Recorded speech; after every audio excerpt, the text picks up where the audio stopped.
신명기 34장 1절부터 8절까지 교독을 하겠습니다. 모세가 모압 평지에서 누보산에 올라 여리고 맞은편 비스가산 꼭대기에 이르매 여호와께서 길르앗 온 땅을 단까지 보이시고 또 온 납달리와 에브라임과 므낫세의 땅과 서해까지의 유다 온 땅과 남방과 종류의 성읍 여리고 골짜기 평지를 소알까지 보이시고 여호와께서 그에게 이르시되 이는 내가 아브람과 이삭과 야곱에게 맹세하여 그 후손에게 주리라 한 땅이라. 내가 내 눈으로 보게 하였거니와 너는 그리로 건너가지 못하리라 하시매 이에 여호와의 종 모세가 여호와의 말씀대로 모압 땅에서 죽어 벳볼 맞은편 모압 땅에 있는 골짜기에 장사되었고 오늘까지 그 묘를 아는 자가 없으니라. 모세 죽을 때 나이 120세나 그 눈이 흐리지 아니하였고 기력이 쇠하지 아니하였더라. 이스라엘 자손이 맞도록 모세를 위하여 30일을 애곡하니라. 아멘. 제가 이 설교 제목으로 이제 올렸더니 어떤 목사님이 카톡이 왔어요. 미음 시옷의 장례식에 부의금 얼마 하셨습니까? 전 그래서 장례가 많이 나니까 미음 시업이 누구실까? 그래서 목사님 혹시 누구시냐 그랬더니 미음 시업이 모세였던 거예요. 재미없죠? 저는 이제 말씀을 쭉 묵상하다가 도무지 이해할 수 없는, 도무지 제가 믿어지지 않는 수많은 본문 중에 하나가 이 본문 말씀이에요. 하나님은 왜 모세를 이렇게 잔인하게 대하셨을까? 그 생각이었거든요. 하나님은 왜 모세에게 이렇게 잔인하게 하실까? 쉽게 말하면 하나님이 그 모압 근처에 있는 누보산에 올라가서 가나안 땅을 다 이렇게 보여주시는 거잖아요. 다 보여주신 거예요. 근데 너는 들어가지 못할 것이다 했었죠. 이해 가십니까? 이 말씀에 대해서 공감이 가십니까? 그게 뭔 소리예요? 그러니까 하나님이 모세를 지금까지 이끄셔 왔는데 대체 모세가 뭔 잘못을 해서 이렇게 잔인하게 보여주지도 말든가 아예 그냥. 근데 모세가 다 이렇게 보여주고 넌 못 들어가 하는 거죠. 이런 하나님이 여러분 이해 가십니까? 어때요? 저만 그럽니까? 사실 모세 삶을 벗기해 보면요, 모세는 120살까지의 인생을 세 개로 나눌 수 있어요. 40, 40, 40 이렇게 나눌 수 있어요.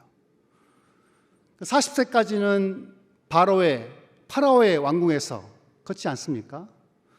태어나자마자 파라오가 이제 히브리 노예의 아들들을 다 죽여버렸으니까 시보라가 이제 자기 그 어머니가 모세를 구하고 싶어서 이제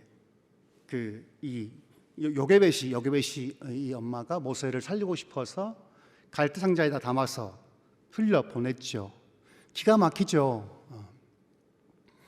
어머니 입장에서 방금 태어난 자기의 아들, 핏덩이 아들을 키우기는커녕 죽음에 피하기 위해서 갈대 상자에다가 담아서 나일강에 띄워 보냅니다.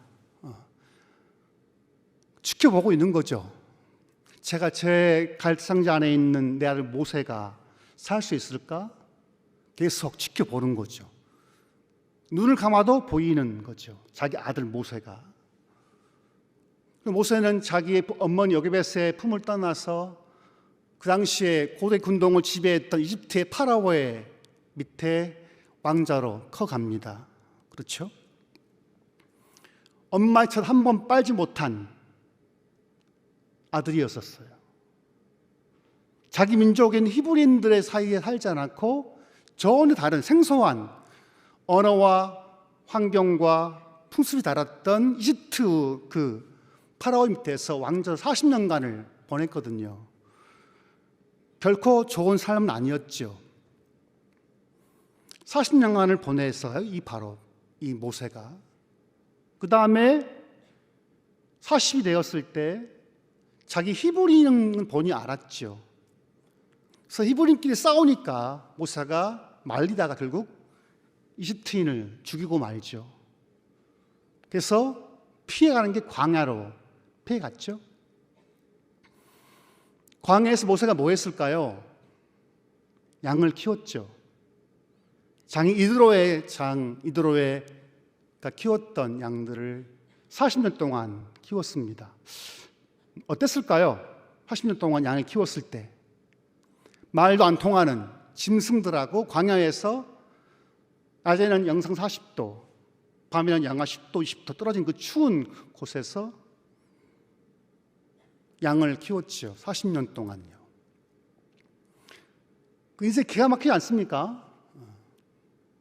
근데 80세가 되었을 때 하나님이 또 모세를 불렀죠. 근데 모세는 전혀 몰랐던 신이었어요. 전혀 알지 못했던, 못 들었던 그 여호와 하나님이 모세를 불러서 일을 맡기는 거죠. 내 백성, 내 아들 이스라엘을 애굽에서 끄집어내라 했었죠. 근데 모세의 반응이 어땠습니까? 모세의 반응은 우리 같으면 좋았겠지만 모세는 여호와 하나님의 부르심에 대해서 단박에 거절을 하죠. 나 말 못합니다. 나 못합니다. 안 합니다. 왜냐하면 그 당시에 말했지만 이집트는요 고대 근동을 지배했던 거대한 제국이었단 말이에요. 히브리인은 노예였거든요. 근데 자기는 벌써 40년 동안 양만 키웠고 광야에서, 근데 40년 동안 광야에서 살면서 이집트에 배웠던 왕자의 수업을 다 잃어버렸겠죠.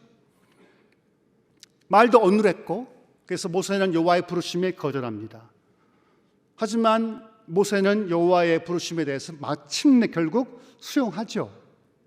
그래서 모세는 여호와 하나님의 말씀을 듣고 형 아론과 함께 파라오에게 10분 찾아가서 계속 요구하죠. 내 백성을 보내십시오. 그렇지 않으면 재앙이 있을 것입니다. 계속 10가지 재앙을 말했죠. 마침내 모세의 소명대로 이스라엘 백성이 이집트로부터 해방이 돼서 유월절을 거치고 그 다음에 홍해를 건너서 광야에 왔었죠. 끝입니까? 그렇지 않죠. 또 40년간 광야에서 수십만 명의 사람을 이끌어 가셨습니다. 쉬웠을까요? 어려웠을까요? 쉽지 않죠. 자식 키워보시면 자식 키우기가 쉽습니까? 어렵습니까? 어렵죠. 제가 지금 이제 맡고 있는 부서가 대학 청년부하고 청장년부를 맡고 있습니다. 대략 이 숫자를 파악하면 200명 가량 되는데요. 200명도 사실 인도를 해도 쉽지 않더라고요. 속상하고 뒤집어지고. 근데 지금 모세 같은 경우는 수십만 명의 사람들을 이끌어 갔습니다. 근데 오늘 읽은 말씀은 이제 모세가 40년 동안을 수십만 명을 이끌고 와서 그토록 본인이 가고 싶었던 땅, 가나안 땅을 앞에 두고 모압 평지에서 설교를 쭉 하는 거예요. 신명기 전체가 뭐냐면, 신명기란 말은요, 신명기란 말은 신자 거듭신자예요. 거듭신. 듀트로라, 영어로 듀트로인데, 신명기란 말은 거듭된 말씀인 거죠. 즉 모세가, 신명기 전체는 모세가 지금 모압 평지에서 광야 2세대들에게, 즉 첫 언약 1세대들은 다 광야에서 죽었거든요. 죽고 지금 현재 지금 모세가 120살 되었을 때 모압 평지에서 설교한 내용 그 총중은 광야에서 이스라엘은 다 죽고 광야에서 태어난 이스라엘들에게 말씀을 전하는 거예요. 그 신명기예요. 듀트로노미라고 하거든요. 말씀을 다 전하고 난 다음에 오늘 이제 드디어 본문의 말씀이 나온 거거든요. 말씀을 다 전하고 그다음에 이제 마지막 모세가 서 있는데, 모세가 모압 평지에서 누보산에 올라 여리고 맞은편 비스가산 꼭대기에 이름에 여호와께서 길르앗 온 땅을 단까지, 단 지역은 최북단이에요. 최북단. 그러니까 이스라엘 땅의 최북단이 단이에요. 단. 그리고 3절 보시면 남방과 종류의 성읍 여리고 골짜기 평지를 소알까지. 소알은 최남단이에요. 그러니까 사해의 소돔과 고모라 반 밑에 땅이에요. 쉽게 말하면 하나님이 모세에게 최북단이었던 단부터 남단이었던 소알까지를 다 이렇게 보여주신 거죠. 얼마나 흥분됐겠어요. 본인이 정말 가고 싶었던 그 땅, 약속의 땅, 그 땅을 다 봤던 거예요. 그런데 4절 보시면 여호와께서 그에게 이르시되 이는 내가 아브라함과 이삭과 야곱에게 맹세하여 그 후손에게 주리라 한 땅이라. 내가 내 눈으로 보게 하였거니와 너는 그리로 건너가지 못하리라 하시매. 여러분, 모세는 지금까지 120년 동안 자기의 삶을 자기가 하고 싶은 대로 살지를 않았었어요. 40살까지는 이집트의 왕궁에서 살았고요. 자기 원치 않는 삶이었었죠. 또 마지막 그 죽은 40년 80세까지 삶 역시도 광야에서 살았단 말이에요. 자기의 뜻과 상관없이. 또 마지막 120살까지 40년 동안 광야에서 수많은 사람들의 분노와 불평과 욕을 먹었죠. 근데 그 중에 모세가 딱 한 번 실수를 하긴 해요. 언제 하냐면 무리바 그 지역에서 실수를 합니다. 왜 했냐면 그때 역시 백성들이 또 모세에게 항의를 해요. 모세요, 아론이요, 왜 우리 광야에서 우리를 이끌어내서 우리를 광야에 죽게 합니까? 불평을 막 합니다. 그때 하나님께서 모세에게 지팡이를 들고 바위에게 명하여서 물 나오게 하라 이렇게 하거든요. 그러니까 지팡이로 치라는 게 아니고 지팡이 치지 말고 바위를 향해서 물을 내라 하라, 말로만 해라 했는데 모세가 그렇게 하지 않고 어떻게 했냐면 지팡이로 2번을 친 거예요. 자, 읽어드릴게요.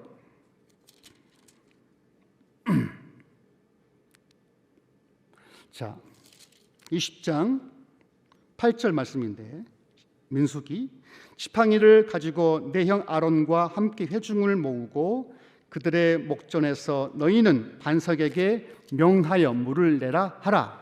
내가 그 반석으로 물을 내게 하여 회중과 그들의 짐승에게 마시울지니라 했다고요.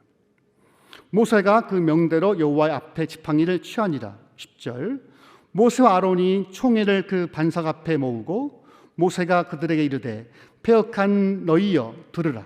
우리가 너희를 위하여 이 반석에 물을 내라 하고 그 손을 들어 그 지팡이로 반석을 2번 치매 물이 많이 쏟아나므로 회중과 그들의 짐승이 마시니라. 여러분, 이게 불순종한 것입니까? 어떻습니까? 하나님은 반석에서 말만 명해라고 했는데 모세는 말로만 하지 않고 어떻게 했습니까? 지팡이 2바위를 툭툭 쳤단 말이에요. 여러분, 이게 모세의 불순종을 볼 수 있을까요? 어때요, 여러분? 지금 생각하고 있는 거죠, 마음속으로. 그렇죠? 근데 지금 모세는 여호와의 말씀대로 말로만 하지 않고 지팡이로 2번 툭툭 쳤어요. 12절. 근데 하나님의 판단은 독특해요. 12절 보시면 여호와께서 모세와 아론에게 이르시되 너희가 나를 믿지 아니하고 이스라엘 자손을 목전에서 나의 거룩함을 나타내지 아니한 고로 너희는 이 총회를 내가 그들에게 준 땅으로 인도하여 들으지 못하리라 하시니라. 이게 딱 한 번 사건이에요. 그러니까 모세는 우리처럼 매일 넘어지고 시험 들고 한 게 아니라 모세 인생 전체 중에서 부르신 이번 80세부터 120세까지 단 한 번의 실수가 없어요. 모세는 단 한 번의 시험도 범죄하지 않았어요. 모세는 정말 그 온유함이 땅에 승했기 때문에 단 한 번 여호와 하나님 거역한 적이 없단 말이에요.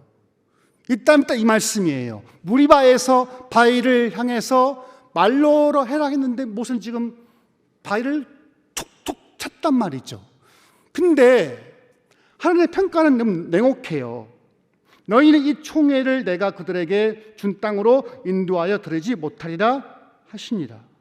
나를 믿지 아니하고. 여러분, 이 말씀 좀 이해가 되십니까? 모세가 보니까 그렇게 잘못한 것도 없는 것 같은데 여러분 화내는 게 불순종입니까? 어떻습니까? 생각해봐요. 우린 수없이 살면서 하나님 말씀에 불순종하죠. 화를 내죠. 분노하죠. 우린 자주. 근데 모세는요 80세부터 120세까지 40년 동안 단 한 번의 불순종한 적이 없었어요. 딱 한 번, 이 사건 때문에 모세는 지금 가나안 땅에 못 들어간 거거든요. 여러분 공감이 돼요? 나는 안 돼요. 하나님, 이럴 수 있습니까? 하나님, 모세의 입장을 내가 대보면 하나님, 나 지금까지 내가 내 인생이 120까지 내 인생이 내 마음으로 산 적이 없어요. 하나님, 왜 나를 이렇게 태어나게 하셨고 왜 나를 태어나게 해서 엄마 품에 살지 않고 40년 동안 바로의 궁에 살아왔지 않습니까? 하나님, 내가 내 스스로 하고 싶은 게 아니라 내 민족성, 내 애국심 때문에 내가 히브리인의 민족구를 위해서 구해줬는데 죽였지만 결국 그 사건 때문에 40년 동안 광야에서 양을 쳤지 않습니까? 또 나머지 80세, 120세까지 자기 하고 싶다 한 게 아니에요. 자기가 모세가 리더가 되고 싶어 된 게 아니에요. 여러분, 모세는요 자기가 출애굽시키고 싶었던 게 아니에요. 하고 싶은 게 아니에요. 하나님 자기를 모세의 코를 껴서 40년 동안 광야에서 그 수많은 이스라엘 백성들을 이끌어왔단 말이에요. 근데 어떻게 다 한 번의 불순종 때문에 한 번의 불순종이에요. 한 번의 불순종이란 말이에요. 그것도 내가 이해가 돼요. 화나니까. 화가 나죠. 왜 늘 모세를 향해서 비판하니까 백성들이 따지니까. 제가 최근에 이제 우리 부서를 이제 이끌어 가다가 한 자매가 저에게 약간 좀 저의 성질머리에 대해서 비판하는 글을 제가 보질 않았어 직접. 근데 들려왔었어요. 그때 제가 마음 먹은 게 뭐냐, 나는 목사 못하겠다. 난 목사 못할 것 같다.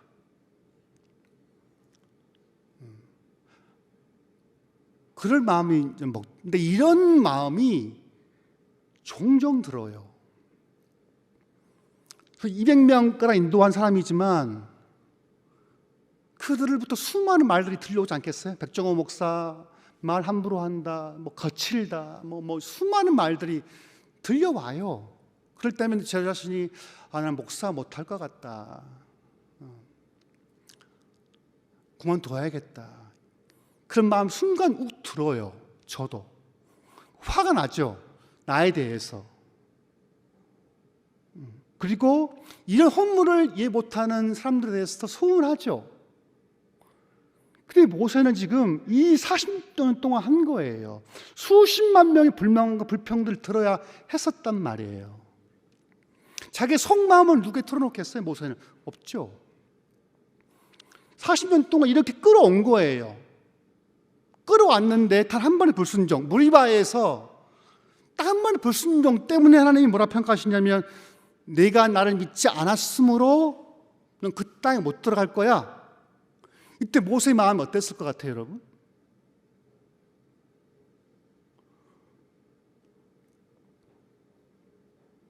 저는 그래서 오늘 말씀 보게 되면 하나님 왜 이렇게 잔인하신 거예요? 하나님 왜 이렇게 비인간적이신 거예요? 여러분 원망이 없겠어요? 솔직히 말하면 여러분 혹시 예수님 안 살지만 소원한 적이 없었어요? 하나님에 대해서 소원한 적. 하나님 이럴 수 있어 정말 나한테? 저는 있어요. 하나님 나에게 이럴 수 있어요?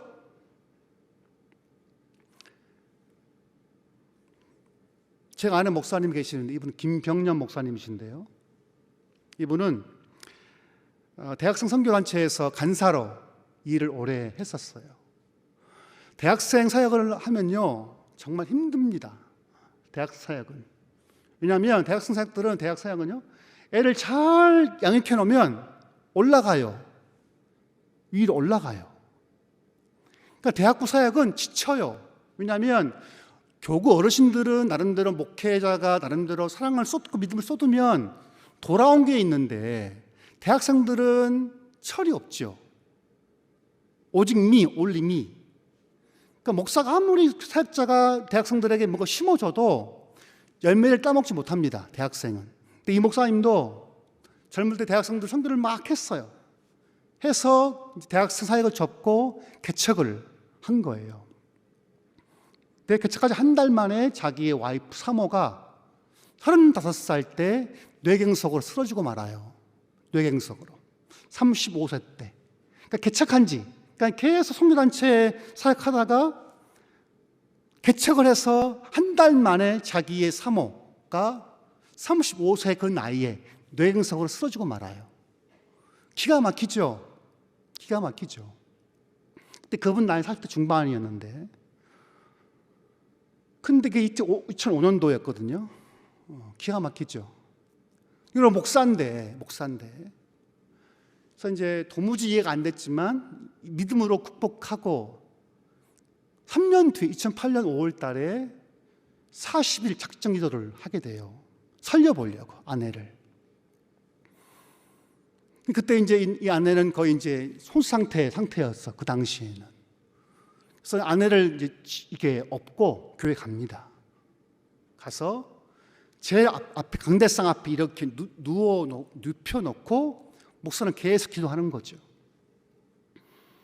날씨가 추우니까 정장판에 이제 아내를 이렇게 장판 위에 놓은 거지 이렇게. 아내는 사모는 의식이 없죠. 어느 날 계속 기도하다가 이제 이 목사님이 순간 잠이 들었나 봐요. 근데 이 전기장판이 계속 열이 올라가면서 순간 딱 깨보니까 사모의 이 다리가 익어버린 거예요. 만져버리니까. 급히 또 이제 아내를 업고 갔더니 병원에서 두 다리를 잘라야 합니다. 이렇게 나왔었어요.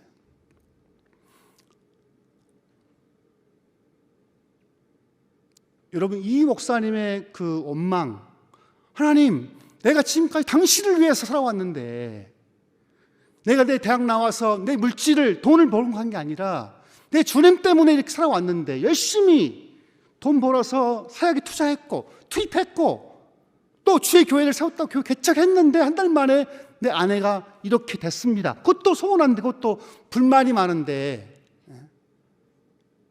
이제는 자기 실수 때문에 아내 두 발을 잘라야 한다는 거죠.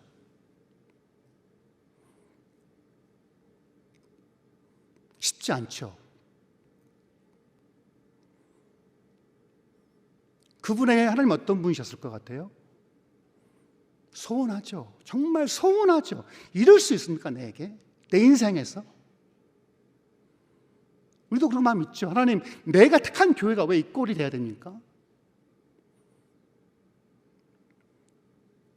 저는 모세를 보면서 모세가 어땠을까? 자기가 이렇게 120년 동안 살면서 충성했는데 한 번의 실수, 무리바에서 자꾸 화가 나서 그냥 바위 툭툭 2번 친 것 때문에 자기 그토록 본인이 사모했던 그 땅, 가나안 땅을 다 봤어요. 담부터 소알까지 다 봤단 말이에요.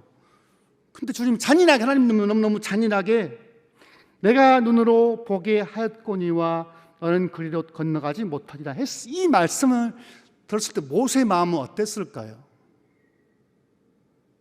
난 정말 서운했을 것 같아요. 하나님 때문에. 이럴 수 있습니까? 하지만 이때 모세의 마음은 나와 있지 않아요. 이에 여호와의 종 모세가 여호와의 말씀대로 모압 땅에서 죽었어요. 근데 반전이 있어요. 반전.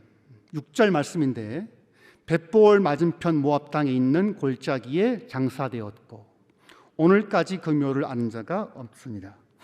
이 번역이 약간 아쉬운 번역이에요. 히브리어 본문은 이렇게 되어 있지 않아요. 이렇게 되어 있어요. 히브리 본문은 그가, 대문자 he, 그가 그를 묻었어요. 그러니까 대체로 우리말 번역은 모세를 묻었던 주체가 빠져 있지만 히브리어 본문은 그라는 게 있어요. 3인칭 단수가 있어요. 그가 누굴 것 같아요? 하나님이셨던 거예요. He buried him in 모압인 거예요. 즉 모세를 누가 묻어줬냐면 누구였을 것 같아요? 그 he가 하나님인 거죠. 모세 장례식의 전체를 이끌어갔던 분이 누구냐면 하나님이셨던 거예요. 모세 장례식에 누가 상 주셨냐면 하나님이 상 주셨던 거예요. He buried him in Moab. 하나님 그가 모세를 모압에 묻었어요. 즉 모세 장례식장에 오직 한 명만 왔던데 그분이 누구냐면 하나님이셨던 거죠. 그가 모세의 죽음을 다 뒤처리를 해줬던 거예요. 이 말씀 보면서 하나님이 모세의 죽음에 대해서, 모세의 삶에 대해서 인정하셨구나. 하나님이 모세를 나몰라 하는 게 아니었구나. 아무도 모세의 죽음을 몰라요. 묻혀있는지 몰라요. 왜? 하나님만이 그의 묻힌 곳을 알고 있거든요. 하나님이 모세의 장례식장에 오셔서 상주 역할을 했던 거예요. 여러분, 우리가 주님의 길을 가고 또 살다 보면 서운한 게 많이 있죠. 그렇죠. 부모에게 서운했던 것도 많고 아내와 남편에게 서운한 것도 많고요. 제일 마음 아픈 것은 하나님에 대한 서운해하는 거예요. 근데 주님이 우리의 그런 서운한 삶을 모르실까요? 아실 거예요. 우리 하나님은 우리의 머리털을 다 세신바른 분이라 했거든요. 우리가 죽음을 맞이할 때, 우리 생을 마감할 때 상주가 누구일까? 모든 믿는 자의 장례식장 상주는 하나님이 되어 주실 것 같아요. 비록 그분은 보이지 않지만 믿음의 길을 묵묵히 갔던 믿음의 사람들 장례식장에 하나님이 상주가 되어 주실 것 같다고 생각합니다. 우리 모두 우리가 시간이 갈수록 이제 주님 만날 날이 다가오고 있잖아요. 그때까지 조금 우리가 이해할 수 없고 해명할 수 없는 일이 있다 할지라도 우리 견뎌냅시다. 서로 힘을 주고 잡아주고 소원하면 들어주고 밥도 먹여주고 우리가 길 다 가놓으면 주님이 오실 때 내가 주 앞에 갔을 때 우리 하나님 상주가 되어주시기를 예수 이름으로 축원합니다. 기도합시다. 기도하실 때 정직합시다. 우리 아버지 앞에 정직합시다. 우리 아버지 앞에 정직하게 고백합시다. 하나님, 나 이거 소원한 게 많았습니다. 주님, 내가 주 앞에 주님과 함께 길을 걸어갈 때 소원하고 원망스러운 일이 많지만 내 겉은 믿음의 안목으로 바라볼 수 있는 안목을 주시고, 또 내 주 소원한 사람들이 있다면 손잡아 줄 수 있는 용기를 주시고, 함께 울어주고 함께 손잡아주고 함께 갈 수 있는 궁일한 마음을 주옵소서. 다 같이 기도합시다. 하나님 아버지,